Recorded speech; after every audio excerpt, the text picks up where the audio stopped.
Hello guys and welcome to a new brand video, and today I'm going to show you how to change your text fonts in your Notion website or the Notion desktop application.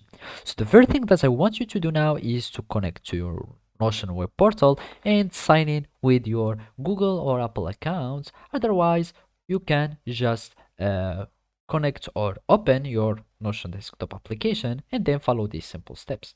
So here in this example, I have just created this new page so I can show you how to change the fonts in Notion. So basically, there isn't much fonts in the Notion application. Or the Notion website, there are just some predefined or three predefined fonts that you can use. So here I'm going to use or type some text so I can show you how to see or to change your fonts in Notion. So hello everyone, for example, and now we need to search for the page settings here in the workspace.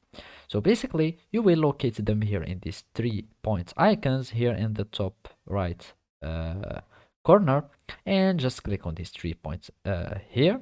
And as you can see, there is the first thing that you will see and notice is the style of our font.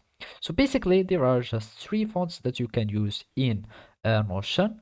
In these fonts are the default one, the serif, and the mono. So this is the serif font, and this is the mono font of Notion. Mono font. So basically, all you can do is to click the corner settings, choose the fonts that you want, and now you have your fonts that has been changed successfully. So this is how you can change fonts in Notion. Thank you for watching and see you next time.